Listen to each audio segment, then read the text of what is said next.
যিটো কাম 40 বছৰত কৰিব নোৱাৰিলে সেইটো কাম তেওঁ জীৱনত কৰিব নোৱাৰে। মই মুছলমান মানুহসকলক বুজাবলগীয়া হোৱাই নাই। তেওঁলোকে একেবাৰে মোতকৈও বেছি জোচত সমষ্টিটোত সেই পৰিয়ালটোক অঁতাবৰ কাৰণে লাগি গ'ল। নাই, আজিকালি ধৰ্মীয় সংখ্যালঘু লোকসকলৰ ভিতৰত বহুতো শিক্ষিত যুৱক যুৱতী ওলাই আহে। যিগৰাকী ব্যক্তিক চামগুৰিৰ সন্তান বুলি ভাবে, যিগৰাকী ব্যক্তিক চামগুৰিৰ পুত্ৰ বুলি ভাবে চামগুৰিবাসীয়ে, সেইগৰাকী ব্যক্তি হৈছে অনিল শইকীয়া। আমি আদৰণি জনাইছোঁ। আৰু চামগুৰিত নিৰ্বাচনী প্ৰচাৰ জোৰদাৰ হৈছে। আৰু লক্ষণীয় বিষয় এইটোৱেই যে যিটো সময়ত পৰিয়ালকেন্দ্ৰিক ৰাজনীতিক বিজেপিয়ে বিশ্বাস নকৰে, সেই সময়ত কংগ্ৰেছে পৰিয়ালকেন্দ্ৰিক ৰাজনীতিক কিমান এটা বেয়া অৱস্থালৈ লৈ যাব পাৰে চামগুৰি এটা উদাহৰণ। হয়, ককাকে ৰাজনীতি কৰিলে, হয়, তাৰপিছত দেউতাকে ৰাজনীতি কৰিলে, এইবাৰ পুত্ৰক ৰাজনীতিৰ পথাৰত নমাই দিছে। হয়, শিক্ষাগত অৰ্হতা কিমান, ৰাজনীতিৰ অভিজ্ঞতা কিমান, সেয়া প্ৰশ্ন কৰাৰ সময় নাই। হয়, কিন্তু গুৰুত্বপূৰ্ণ বিষয় এইটোৱেই যে চামগুৰিবাসীৰ সন্মুখত সেই ল'ৰাৰ ৰজা পতা দি এগৰাকী যুৱকক যেতিয়া নিৰ্বাচনত থিয় কৰাই দিয়ে, তেতিয়া প্ৰকৃতপক্ষে অসমৰ ৰাজনীতিৰ এই বিষয়খিনিক লৈ বহু প্ৰশ্নৰ অৱতাৰণা হয়। হয়। চামগুৰিৰ NDAৰ প্ৰাৰ্থী হিচাপে, বিজেপিৰ প্ৰাৰ্থী হিচাপে যিহেতু আপোনাক প্ৰক্ষেপ কৰা হৈছে, এইকেইটা দিন ঘূৰিছে, কেনেকুৱা পাইছে, কিমান দূৰ আগবাঢ়িছে? নাই, মোৰ বহুত ভাল লাগিছে। আৰু আপুনি যিটো কথা ক'লে একদম সঁচা কথা কৈছে। পৰিয়ালৰ এজন সদস্যক তেওঁলোকে ডেভেলপ কৰিবৰ কাৰণে যিমানখিনি কষ্ট কৰে ৰাজনীতিত থাকি, সমাজখনৰ কাৰণে বা নিজৰ দলৰে বাকী মানুহৰ কাৰণে কিন্তু সিমানখিনি কষ্ট নকৰে। তেওঁৰ দেউতাকে, তেওঁৰ ককায়েকে কেৱল মাত্ৰ তেওঁলোকৰ ভৱিষ্যতৰ কাৰণে চিন্তা কৰিলে, তেওঁলোকৰ পৰিয়ালৰ ভৱিষ্যতৰ কাৰণে চিন্তা কৰিলে, এই সমাজখনৰ কাৰণে আৰু তেওঁলোকৰ নিজৰে মুছলমান সম্প্ৰদায়ৰ বাই ভনীসকলৰ কাৰণে চিন্তা নকৰিলে। গতিকে আজি চামগুৰি সমষ্টিৰ সন্মানীয় ৰাইজসকল সেই পৰিয়ালৰ বিপৰীতে ওলাই আহিছে। গতিকে মই ভাবোঁ সেইটো মোৰ কাৰণে এটা ডাঙৰ শক্তি। চামগুৰি সমষ্টিৰ প্ৰেক্ষাপটটোৰ ক্ষেত্ৰত কংগ্ৰেছক সমালোচনা নকৰিবলগীয়া মানুহ নাই। হয়, কংগ্ৰেছৰ চামগুৰিৰ সকলোৱেও সমালোচনা কৰিছে যে পুত্ৰক যেতিয়া টিকট দিলে, উপনিৰ্বাচনত পুত্ৰ পৰাস্ত হ'ল, তাৰপিছত আকৌ যেতিয়া সমষ্টি পুনৰ নিৰ্ধাৰণৰ পৰৱৰ্তী সময়ত আকৌ যেতিয়া পুত্ৰক টিকট দিলে, পুত্ৰক টিকট দিবৰ বাবে কেনেকুৱা এটা পৰিস্থিতিৰ সৃষ্টি কৰিছে পিতৃয়ে, সেয়া আমি ক'ব নালাগে। গতিকে হয়, এনেকুৱা এটা প্ৰেক্ষাপটত চামগুৰিবাসীয়ে এইবাৰ উন্নয়নৰ স্বাৰ্থত, আমি চামগুৰিৰ বিভিন্ন প্ৰান্তত ঘূৰিছোঁ, হয়, চামগুৰিৰ উন্নয়ন কিমান দূৰ হ'ব লাগিছিল, সেই ইমান বছৰে পিতৃয়ে যেতিয়া শাসন কৰি, পিতৃৰ যেতিয়া চামগুৰিৰ জনপ্ৰতিনিধি আছিল, সিমানখিনি উন্নয়ন নহ'ল। মুখ্যমন্ত্ৰী ডক্টৰ হিমন্ত বিশ্ব শৰ্মাই এটা কথা কয় যে ৰকিবুল হুছেইনক যদি কেতিয়াবা বিজেপিত ল'বলগীয়া হয়, তেতিয়া কাজিৰঙাৰ গড়ক সুধি ল'ব লাগিব বুলি এটা বিষয় উত্থাপন কৰে। গতিকে সেই কাহিনীবোৰ আমি নকওঁৱেই। হয়। এইবাৰ যেতিয়া আপুনি ৰাইজৰ কাষলৈ গৈছে আৰু ধৰ্মীয় সংখ্যালঘু বসতি প্ৰধান এটা সমষ্টি হিচাপে এই সমষ্টিটোত ধৰ্মীয় সংখ্যালঘু যিসকল লোক আছে, তেওঁলোকে আপোনাক কেনেদৰে কৈছে, কি বুলি ভাবিছে? নাই, আজিকালি ধৰ্মীয় সংখ্যালঘু লোকসকলৰ ভিতৰত বহুতো শিক্ষিত যুৱক যুৱতী ওলাই আহে। আগতে এটা পৰিৱেশ আছিলে, এটা প্ৰজন্ম, সেই ৰজাঘৰৰ মানুহসকলে উম, তেওঁলোকক শিক্ষিত কৰিব বিচৰা নাছিলে। কাৰণ এওঁলোক যদি শিক্ষিত হয়, তেতিয়া তেওঁক প্ৰশ্ন কৰিব যে আপোনাৰ পৰিয়াল এটা কিয়, আমাৰ পৰিয়ালতো যোগ্য প্ৰাৰ্থী আছে, সেইবুলি প্ৰশ্ন কৰিব। গতিকে তেওঁ আমাৰ এই ৰাইজসকলক ভোটাৰ কৰি ৰাখিব বিচাৰিছিল। কিন্তু আজি নতুন প্ৰজন্ম শিক্ষাৰ ক্ষেত্ৰত আগবাঢ়ি গৈছে। গতিকে তেওঁলোকে আজি সেই পৰিয়ালটোক প্ৰশ্ন কৰিবলৈ সাজু হৈ আছে যে আপোনালোকে আমাৰ নিজৰ মানুহ হৈ পেলাই সমষ্টিটোৰ বাবে কি কৰিলে। গতিকে মই ভাবোঁ আজিৰ চামগুৰি সমষ্টিৰ প্ৰেক্ষাপট অসমৰ জালুকবাৰীৰ সমষ্টিত যিদৰে হিমন্ত বিশ্ব শৰ্মাদেৱক বিধায়ক হিচাপে দি মুখ্যমন্ত্ৰীক পুনৰবাৰ বিচাৰিছে, ঠিক সেইদৰে চামগুৰি সমষ্টিৰো সন্মানীয় ৰাইজসকলে এই সমষ্টিটো জালুকবাৰীৰ নিচিনাকৈ উন্নয়ন হওক বুলি চৰকাৰখনৰ লগত থাকিব পাৰিম বুলিয়ে বিজেপিৰ বিধায়ক বিচাৰিছে। এই চামগুৰি সমষ্টিৰ যদি আমি জনগাঁথনিটো লক্ষ্য কৰোঁ, চামগুৰি সমষ্টিৰ এই জনগাঁথনি লক্ষ্য কৰিলে আমি এটা কথা দেখিবলৈ পাওঁ, সমষ্টি পুনৰ নিৰ্ধাৰণৰ পৰৱৰ্তী সময়ত পক্ষে, অসম গণ পৰিষদৰ পক্ষে অৰ্থাৎ NDAৰ পক্ষে কিমান অনুকূল আৰু কংগ্ৰেছৰ পক্ষে কিমান অনুকূল, এই প্ৰশ্নবোৰ মানুহৰ মনলৈ আহে। কিন্তু অনিল শইকীয়া যেতিয়া প্ৰাৰ্থী হ'ল, অনিল শইকীয়াক যেতিয়া প্ৰাৰ্থী হিচাপে প্ৰক্ষেপ কৰা হ'ল, আপুনি হয়তো ভবাও নাছিলে যে এইবাৰ আপুনি নিৰ্বাচন খেলিব। আপোনাৰ সেই সময়ত মন্তব্যকেইটা আমি দেখিছোঁ। গতিকে যেতিয়া আপোনাক প্ৰাৰ্থী হিচাপে প্ৰক্ষেপ কৰা হ'ল, মুখ্যমন্ত্ৰীগৰাকীয়ে ভাবিলে যে এই সমষ্টিটোত অনিল শইকীয়া যোগ্য, চামগুৰিবাসী ৰাইজৰ কাষত সদায় থাকিব বুলি আপোনাক বিশ্বাস কৰে। হয়। আৰু আপুনি যেতিয়া কলিয়াবৰ জিলা বিজেপিৰ সভাপতিৰ দায়িত্ব পালন কৰিছিল, কেনেদৰে সেই সমষ্টিটো, কেনেদৰে সেই কলিয়াবৰ জিলা বিজেপিক সাংগঠনিক দিশত খুব এটা গুৰুত্বপূৰ্ণভাৱে শক্তিশালী কৰিবলৈ আপুনি চেষ্টা কৰিছিল, হয়। সেয়া সকলোৱে জানে। আৰু হয়। যাৰ সুবাদতে আপোনাক হয়তো পুৰস্কাৰ হিচাপে, আপোনাক হয়তো আপোনাৰ প্ৰতি থকা তেওঁলোকৰ যি আস্থা, তেওঁলোকৰ যি বিশ্বাস, সেই বিশ্বাসৰ ফলস্বৰূপে চামগুৰিত আপোনাক দায়িত্ব প্ৰদান কৰিছে। এইটো আমি ভাবিছোঁ যে চামগুৰি সমষ্টিত যদি অনিল শইকীয়া বিজয়ী হয়, যদি চামগুৰিৰ পৰা বিধানসভাত প্ৰতিনিধিত্ব কৰিব পাৰে, চামগুৰিৰ জনপ্ৰতিনিধি যদি আপুনি হয়, তেনেহ'লে এই সমষ্টিটোৰ উন্নয়নৰ ক্ষেত্ৰত সেই আপুনি কোৱাৰ দৰে জালুকবাৰী আপুনি বনাব পাৰিবনে? নিশ্চয় মই নকওঁ যে জালুকবাৰীৰ সমষ্টিৰ দৰে সমানে উন্নয়ন হ'ব। উম, কিন্তু মই এইটো একদম ডাঠি ক'ব পাৰোঁ যে ৰাইজে আশা কৰিব পাৰে ৫ বছৰ নহয় ১০ বছৰ হ'লেও ১০ বছৰত হ'লেও সেই সমষ্টিৰ নিচিনাই উন্নয়ন হ'ব।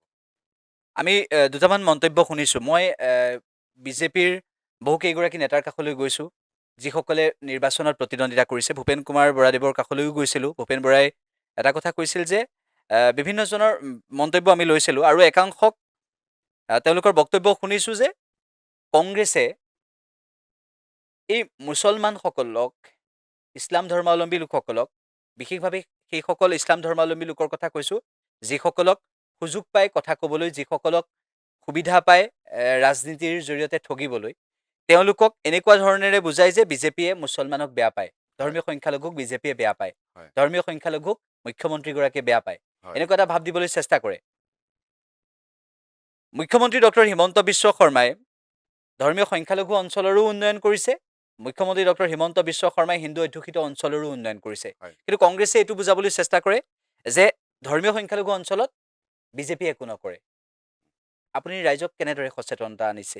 নহয়, ৰাইজ সচেতন। উম, চামগুৰিৰ ৰাইজে দেখিছে যে ১৫ বছৰ এজন আমাৰ সম্প্ৰদায়ৰ মানুহ প্ৰভাৱশালী মন্ত্ৰী হৈ আছিলে ২০০১ চনৰ পৰা ২০১৫ চনলৈকে। এই ১৫ বছৰ তেওঁ প্ৰভাৱশালী মন্ত্ৰী হৈ থকাৰ পাছতো আজি তেওঁ পুতেকৰ বাবে ইছ্যু আনিছে যে আমি ৰাস্তা ঘাট কৰি দিম। উম, পুতেকৰ বাবে ভোট বিচাৰিছে যে আমি আপোনালোকৰ সমস্যাৰ সমাধান কৰিম। যিজন মানুহে ১৫ বছৰ প্ৰভাৱশালী মন্ত্ৰী, যিজন মানুহে ২৫ বছৰ বিধায়ক, যিজনৰ দেউতাক ১০ বছৰ বিধায়ক, সেই মানুহজনে যদি আজি আহি কয় যে আমি ৰাস্তা ঘাট উন্নয়ন কৰিম, আমি আপোনাৰ সমস্যাৰ সমাধান কৰিম, তেতিয়াহ'লে মানুহে নিশ্চয় ভাবিবলৈ বাধ্য হৈছে যে যিটো কাম ৪০ বছৰত কৰিব নোৱাৰিলে, উম, সেইটো কাম তেওঁ জীৱনত কৰিব নোৱাৰে। উম, গতিকে আজি সকলো ৰাইজ চৰকাৰৰ পক্ষত থাকিব বিচাৰিছে আৰু চৰকাৰৰ লগত সমানে সমানে উন্নয়ন কৰিব বিচাৰিছে। মই মুছলমান মানুহসকলক বুজাবলগীয়া হোৱাই নাই। তেওঁলোকে একেবাৰে মোতকৈও বেছি জোচত উম। সমষ্টিটোত সেই পৰিয়ালটোক অতৰাবৰ কাৰণে লাগি গৈছে। এইবাৰ বিজেপিৰ বিজয়ধ্বজা চামগুৰিত উৰিব। 100%। বিজেপিৰ বিজয়ধ্বজা উৰোৱাৰ আগত মই এটা কথা সুধিব বিচাৰিছোঁ। ধৰ্মীয় সংখ্যালঘু অঞ্চলৰ লোকসকলৰ বিভিন্ন সমস্যা আছে। হয়। সেই সমস্যাখিনি আপুনি বিধানসভাত দাঙি ধৰাটো প্ৰয়োজন আৰু সেইখিনি তেওঁলোকে দাঙি ধৰাটো বিচাৰিব। হয়। কোনখিনি কথা মনত ভাবিছে? মনত ইয়াত বহুত কথাই আছে। প্ৰথমে মই ৰাস্তা ঘাটৰ কথাটো কৈছোঁ যে চামগুৰি সমষ্টি এনেকুৱা এটা সমষ্টি য'ত ১২৬টা সমষ্টিৰ ভিতৰতে যদি আমি ৰাস্তা ঘাট চাওঁ একেবাৰে পিছপৰা। ইমান দ, আপুনি নিশ্চয় এইফালে আহোঁতে উম, দেখিছে উম, দ গাঁত উম, ৰাস্তা। প্ৰথম মোৰ লক্ষ্যটো হ'ব ৰাস্তা ঘাট নিৰ্মাণ, কাৰণ পথ নিৰ্মাণ হ'লেহে সকলো দিশত উন্নয়ন হ'ব। উম, তাৰপিছত আছে ইয়াত শিক্ষাৰ ক্ষেত্ৰত একেবাৰে আমি পিছ পৰি আছোঁ। আমি এতিয়া বিজেপিৰ চৰকাৰে যেনেকৈ বিনামূলীয়াকৈ তেওঁলোকক শিক্ষাৰ ক্ষেত্ৰত আগবঢ়াইছোঁ, আৰ্থিক অৱস্থা তেওঁলোকৰ বহুত বেয়া। উম, এটা সময়ত ৰাজনৈতিকভাৱে তেওঁলোকে আৰ্থিক সাহাৰ্য নোপোৱাৰ বাবেই তেওঁলোকে শিক্ষাৰ ক্ষেত্ৰত আগবাঢ়িব পৰা নাছিল। উম, আজি মাননীয় মুখ্যমন্ত্ৰী মহোদয়ে নিযুত মইনাৰ যোগেদি তেওঁলোকক শিক্ষাৰ ক্ষেত্ৰত আগবাঢ়িবলৈ যিটো আঁচনি আনি পেলাই তেওঁলোকক সহায় কৰিলে, উম, তেওঁলোকে আজি মনত এটা ডাঙৰ উৎসাহ, ডাঙৰ আনন্দ উম, যে আমি এদিন ভাল চাকৰি পাম, উম, আমি পঢ়ি পেলাই ডাঙৰ মানুহ হ'ম। যেতিয়া আমাৰ দেউতা মাসকলে পঢ়িব বিচাৰিছিলে, সেই ৰাজনৈতিক পৰিয়ালটোৱে পঢ়িবলৈ নিদিছিলে, উম, যাৰ বাবে আমি দৰিদ্ৰ শ্ৰেণীৰ সীমাৰেখাৰ তলত গৈছোঁ। উম, আজি আমি এই চৰকাৰত চাকৰি লৈ সেই দেউতা আমাৰ চকু পানী মচিম। গতিকে তেওঁলোক আজি ওলাই আহিছে যুৱকসকল। আপুনি আমাৰ সভাসকলত দেখিব উম, ১৮ বছৰৰ পৰা ৩৫ বছৰৰ ভিতৰৰ এই যুৱকসকল বেছি দেখিব। উম। মই এটা কথা সুধিব বিচাৰিছোঁ। ধৰ্মীয় সংখ্যালঘু অঞ্চলৰ ভোটক লৈ ৰাজনীতি হৈয়ে থাকে। আমি এইটো শুনো যে কংগ্ৰেছে মুছলমানক লৈ ৰাজনীতি কৰিব বিচাৰে, AIUDFও মুছলমানক লৈ ৰাজনীতি কৰিব বিচাৰে। আপুনি যিটো সমষ্টিত এইবাৰ প্ৰতিদ্বন্দ্বিতা আগবঢ়াইছে, সেই সমষ্টিটোত কংগ্ৰেছৰ প্ৰাৰ্থীও আছে, সেই সমষ্টিত AIUDFৰ প্ৰাৰ্থীও আছে। ARF-ৰ যিগৰাকী প্ৰাৰ্থী আছে প্ৰাক্তন বিধায়ক হয় আৰু কংগ্ৰেছৰ যিগৰাকী প্ৰাৰ্থী সেইগৰাকীৰ কথা মই ইতিমধ্যে উল্লেখ কৰিলোৱেই হয় বহুবাৰ। হয় ARF-এ কিবা প্ৰভাৱ পেলাব পাৰিব নেকি? মই নাজানো ৰাইজৰ মনত কি আছে, কিন্তু মই এটাই জানো যে সেই ৰজা পৰিয়ালটোক কিন্তু মানুহে বিচৰা নাই। উম, কাৰণ তেওঁলোকৰ কথা আপুনি যেনেকৈ কৈছে, আপোনাৰ কথাটোৱে জনসাধাৰণৰ মুখে মুখে উম, যে এটা পৰিয়ালক উন্নয়ন কৰিবৰ কাৰণে আমি ৰাজনীতি কৰা নাই। উম, আমি নিজৰ গাঁওখনৰ ৰাস্তাটো বনাবৰ কাৰণে, আমি নিজৰ গাঁওখনত ইলেক্ট্ৰিচিটি আনি পোহৰাবৰ কাৰণে, আমাৰ নিজৰ ল'ৰা ছোৱালী শিক্ষাৰ ক্ষেত্ৰত যাতে আগবাঢ়ি যায় তাৰ কাৰণে তেওঁলোকে কংগ্ৰেছ কৰিছে, তেওঁলোকে ৰাজনীতি কৰিছে। সেই পৰিয়ালটোক ৰজা বনাবৰ কাৰণে তেওঁলোকে ৰাজনীতি কৰা নাই। বহুত কংগ্ৰেছী আজি সেই কথাটো উপলব্ধি কৰিছে আৰু ইয়াত ইছ্যু UDF বা কংগ্ৰেছ নহয়, ইছ্যুটো হ'ল সেই পৰিয়ালটো। এই আপুনিও কথাখিনি ক'লে, ময়ো ক'লোঁ। তাৰ মাজতে মই এটা কথা সুধিছোঁ যে সেই পৰিয়ালটোক উন্নয়নৰ কথা যিটো আপুনি ক'লে যে এটা পৰিয়াল উন্নয়ন হৈ গৈ আছে, সেই পৰিয়ালটোৰ বাহিৰে বাকীসকল লোক আজিও সেই একেই অৱস্থাৰে সময় পাৰ কৰিবলগীয়া হৈছে, দিন পাৰ কৰিবলগীয়া হৈছে। হয় এটা শীতল ভঁৰালৰ অভাৱত যেতিয়া শাক-পাচলিৰ বাবে তেওঁলোকে কৃষকসকলৰ কি এটা অৱস্থা হয়, আজি খেতিডৰাৰ পৰা আৰম্ভ কৰি তেওঁলোকৰ প্ৰতিটো মুহূৰ্তত এ কেনেকুৱা ধৰণৰ চিন্তা হয়, বিধায়কগৰাকীয়ে যেনেদৰে দায়িত্ব পালন কৰিব লাগিছিল ইমান বছৰে, হয় সেই দায়িত্বখিনি পালন নকৰাৰ বাবে আজি তেওঁলোক আজিও পিছ পৰি আছে। হয় আপুনি বহু অঞ্চল এনেকুৱা অঞ্চললৈ গৈছে আৰু চামগুৰিৰ সৈতে আপোনাৰ যি নিবিড় সম্পৰ্ক, চামগুৰি আপোনাক কেনেদৰে ভাবে মই ক'ব নালাগে, সেয়া চামগুৰিবাসীয়ে ইতিমধ্যে আপোনাৰ প্ৰতিখন সভাতেই উদাহৰণ দিছে। এইবাৰ চামগুৰিবাসীৰ বাবে কাম কৰাৰ আপুনি সুযোগ পাইছে আৰু আমি যিটো শুনিবলৈ পাইছোঁ আৰু দেখিবলৈ পাইছোঁ যে চামগুৰি সমষ্টিত এইবাৰ পৰিৱৰ্তন এইবাবেই আহিব যে ইয়াৰ পূৰ্বতে উপনিৰ্বাচনত যেতিয়া ডিপ্লুৰঞ্জন শৰ্মা বিজয়ী হৈছিল, তেতিয়াই চামগুৰিবাসীৰ মনত এটা প্ৰশ্ন আহি পৰিছিল, চামগুৰিবাসীৰ মনলৈ এটা ভাৱ আহিছিল যে আমি সেই পৰিৱেশটো আমি নিবিচাৰোঁ। হয় ৰজাৰ আপুনি কোৱা পৰিৱেশটো আমি নিবিচাৰোঁ, যাৰ হয় বাবে হয় ডিপ্লুৰঞ্জন শৰ্মাই বিজয় সাব্যস্ত কৰিলে। কৰিলে যদিও সমষ্টি পুনৰ নিৰ্ধাৰণ হ'ল, তাৰপিছতো এই চামগুৰি সমষ্টিটোত ৰাইজৰ যি আস্থা উন্নয়নৰ প্ৰতি, হয় ৰাইজৰ যি আস্থা বিজেপিৰ প্ৰতি, সেয়া আমি দেখিবলৈ পাইছোঁ আপোনাৰ সভাসমূহৰ জৰিয়তে। আৰু এগৰাকী ব্যক্তি হিচাপে, এগৰাকী মানুহ হিচাপে আপুনি প্ৰতিটো ধৰ্মৰ প্ৰতি যি সমভাৱাপন্ন এটা মনোভাৱ দেখুৱাইছে সকলোকে, হয় আচলতে আপোনাৰ যিটো ৰাজনৈতিক দৰ্শন আৰু আদৰ্শ, সেই দৰ্শন আৰু আদৰ্শত ইয়াত কিছু পৰিমাণে ফুটি উঠিছে। মই এইটোৱেই সুধিছোঁ যে চিন্তাত থকা লোকসকলক লৈ, যিসকল লোকে আপোনাৰ দৰ্শনক ভাল পায়, যিসকল হয় লোকে আপোনাৰ ভাৱধাৰাটোক ভাল পায়, আপোনাক বিশ্বাস কৰে, আপোনাৰ সভাত হাততালি বজায়, আপোনাৰ সভাত আপোনাক চাবলৈ বহু সময় এঘণ্টা দুঘণ্টা ৰৈ থাকে, সেইসকল লোকক আপুনি চামগুৰিৰ উন্নয়নৰ বাবে কি ক'ব? নিশ্চয় চৰকাৰৰ লগত থাকিলে নিশ্চয় উন্নয়ন হ'বই আৰু তেওঁলোকে দেখিছে বিজেপি চৰকাৰখনে উন্নয়ন কৰিছে উম, আৰু মই ক'বলগীয়া হোৱাই নাই। মই আপোনাক দ্বিতীয়বাৰ কৈছোঁ যে মই ক'বলগীয়া হোৱাই নাই। তেওঁলোকে বিনা পইচাত চাকৰি পাইছে। এনেকুৱা নহয় যে হিন্দু পৰিয়ালত হৈছে। চামগুৰি সমষ্টিত মই হিচাপ কৰিলে প্ৰায় 3,000 4,000 শিক্ষয়িত্ৰী টেটত চাকৰি পাইছে উম, এই বিজেপি চৰকাৰ দিনত। উম, তেওঁলোকে নহয়, পৰিয়ালৰ সকলোৱে আজি বুজি উঠিছে যে এই বিজেপি চৰকাৰত থাকিলে আমাৰ ভবাৰ কামবিলাক হ'ব। উম, কিন্তু আমি যদি বিজেপিত নাথাকি, এই চৰকাৰৰ লগত নাথাকি উম। আমি সেই ৰজাঘৰৰ পৰিয়াললৈ যাওঁ বা তেওঁলোকক যদি আমি সহায় কৰোঁ, তেতিয়াহ'লে আমাৰ উন্নয়ন নহয়, তেওঁলোকৰ উন্নয়ন হ'ব। চামগুৰিৰ উন্নয়নৰ ক্ষেত্ৰত আপোনাক যিহেতু প্ৰক্ষেপ কৰা হ'ল, চামগুৰিৰ উন্নয়নৰ বাবে, গতিকে বিধানসভাত আপুনি নিৰ্বাচিত হোৱাৰ পিছত প্ৰতিটো সমস্যাৰ ক্ষেত্ৰত সদায় থাকিব এইসকল লোকৰ লগত। নিশ্চয় নিশ্চয় ধৰ্মীয় সংখ্যালঘু লোক প্ৰায় 92% মানেই আছে। 92%। গতিকে এই ধৰ্মীয় সংখ্যালঘু লোকসকলৰ প্ৰতিটো সমস্যাৰ ক্ষেত্ৰত পঢ়া শুনাৰ পৰা শিক্ষাৰ্থীসকলৰ পঢ়া শুনাৰ পৰা বৃদ্ধজনৰ চিকিৎসাৰ ব্যয়লৈকে হয় তেওঁলোক বিভিন্ন সময়ত বিভিন্ন সমস্যাৰ সন্মুখীন হয়।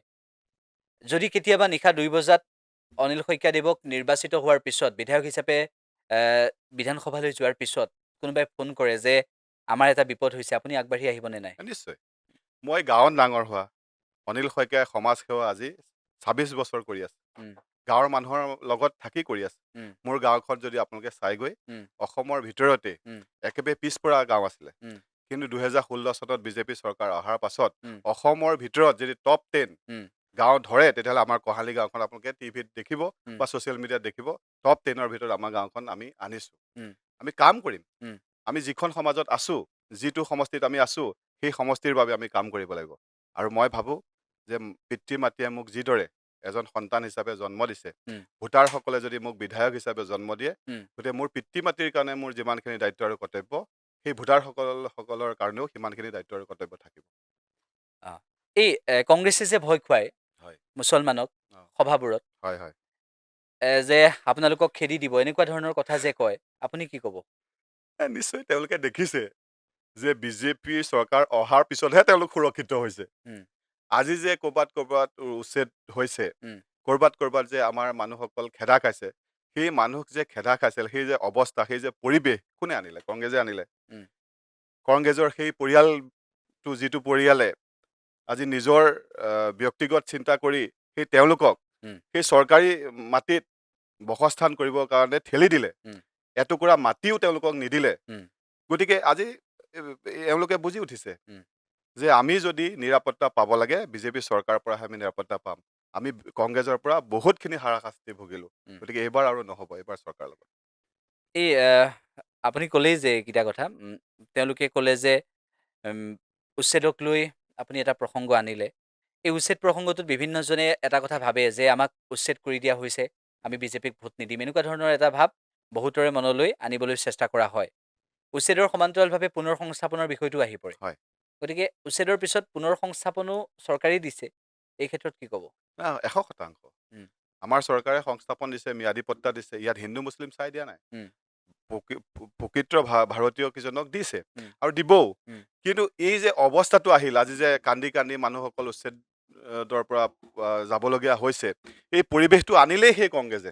উম, আজি যদি কংগ্ৰেছে আহি কয় যে বিজেপিয়ে উচ্ছেদ কৰিছে, তেতিয়াহ'লে তেওঁলোকে মূৰ্খৰ স্বৰ্গত বাস কৰিছে। উম, কাৰণ তেওঁলোকে সেই অৱস্থালৈ আনিলে, উম। তাৰ বাবে আজি এই মুছলমান সম্প্ৰদায়ৰ মানুহসকল হাৰাশাস্তিত ভুগিবলগীয়া হৈছে।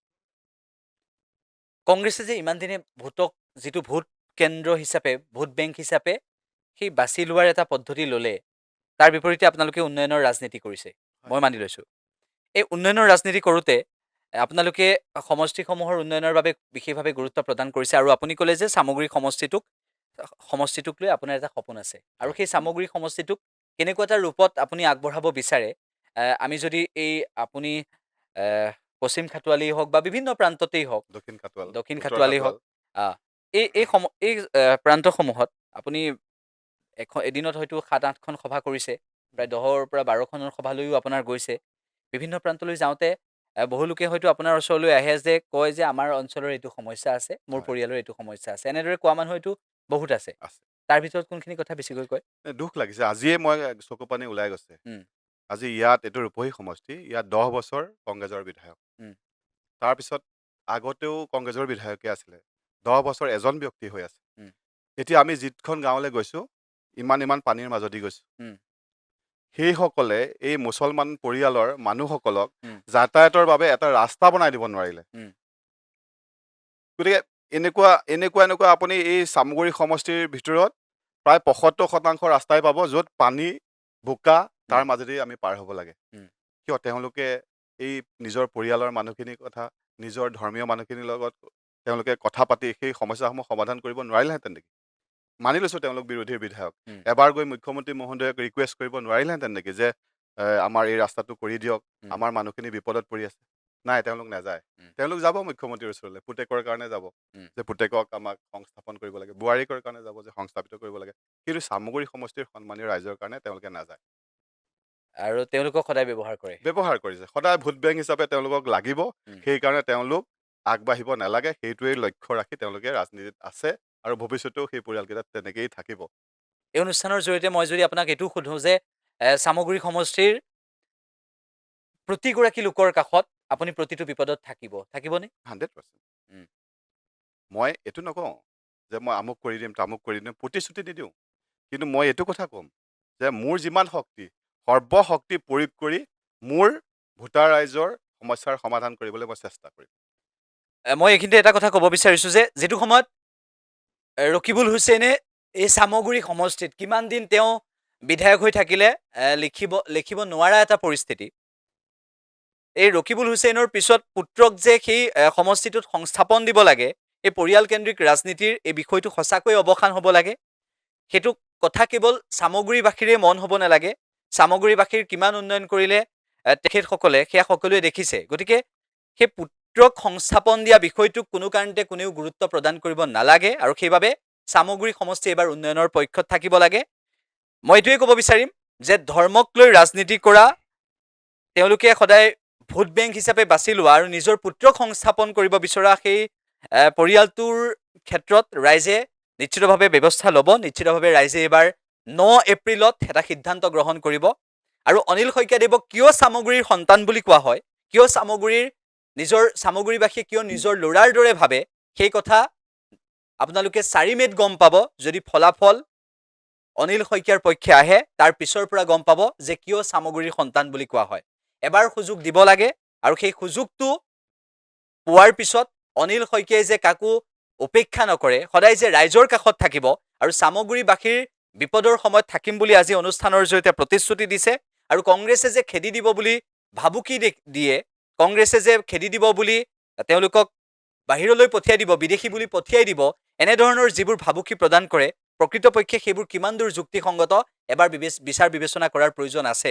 কিয়নো ধৰ্মীয় সংখ্যালঘু লোকৰ একাংশ লোকক শিক্ষাৰ পোহৰ নপৰা একাংশ লোকক তেওঁলোকে অন্ধকাৰত ৰাখিব বিচাৰে। কিন্তু আজিকালি সৰহ সংখ্যক শিক্ষিত আৰু সকলোৱে বুজি উঠিছে। শেষত সামগ্ৰীবাসী কি ক'ব? নাই, মই সকলোকে কৃতজ্ঞতা জনাইছোঁ যে আজি প্ৰায় 10 দিন হৈ গ'ল তেওঁলোক মোৰ লগত দুৱা আশীৰ্বাদ দি দিনে ৰাতি একাকাৰ কৰি দিছে। গতিকে তেওঁলোক নিশ্চয় মোক মৰম দিছে আৰু নিশ্চয় তেওঁলোকে বিশ্বাসত লৈছে যে এইজন আমাৰ সন্তানে আমাক পৰিয়ালৰ দৰে মৰম দিব। গতিকে বিধায়ক এজনে কি কাম কৰিব সমষ্টিবাসী সকলোৱে জানে। অসমৰ সকলো মানুহে জানে যে এজন বিধায়কে কি কাম কৰিব।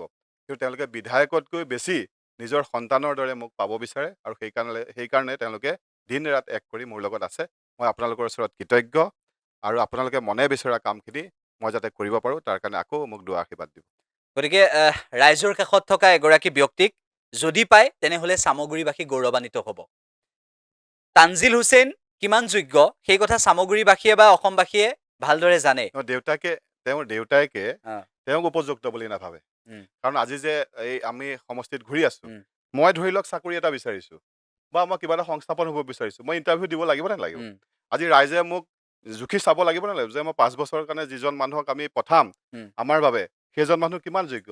আমি ৰাইজৰ ওচৰত আমি নিজক প্ৰতিষ্ঠিত কৰিব পাৰিব লাগিব। উম, কিন্তু দেউতাকে তেওঁ পুতেকক আগবঢ়াই দিয়া নাই। তেওঁ উম, নিজে আহি পেলাই ৰাইজৰ ওচৰত কৈ আছে যে আমাক ভোট দিয়ক, আমাক ভোট দিয়ক। কাৰণ দেউতাকে ভাবিছে যে মোৰ পুত্ৰ উপযুক্ত নহয়। উম, আজি তেওঁ প্ৰাৰ্থীজন হ'ল তানজিল হুছেইন। উম, কিন্তু তানজিল হুছেইন ডাঙৰীয়াই এখন সভাতো অকলে গৈ পেলাই ৰাইজৰ ওচৰত কথা পতৰা নাই বা ৰাইজৰ ওচৰত নিজক চিনাকি দিয়া নাই। উম, গতিকে আপোনালোকে যিটো কথা ক'লে উম, ৰাইজে উপযুক্ত বুলি ভাবে নে নাভাবে, নিজৰ দেউতাকে উপযুক্ত বুলি ভবা নাই। উম। গতিকে ৰাইজৰ গতিকে সিদ্ধান্ত ল'ব। সিদ্ধান্তটো 9 এপ্ৰিলত হ'ব। আৰু 9 এপ্ৰিলত সামগ্ৰীবাসী এইবাৰ ইতিহাস ৰচনা কৰাৰ দিশে গতি কৰিছে। কিয়নো পৰিয়ালকেন্দ্ৰিক ৰাজনীতিক অৱসান ঘটাবলৈ আৰু এটা পৰিয়ালৰ উন্নয়নৰ পৰিৱৰ্তে সামগ্ৰীবাসীৰ উন্নয়ন সাধিবলৈ এইবাৰ সামগ্ৰীবাসীৰ ৰাইজ বদ্ধপৰিকৰ।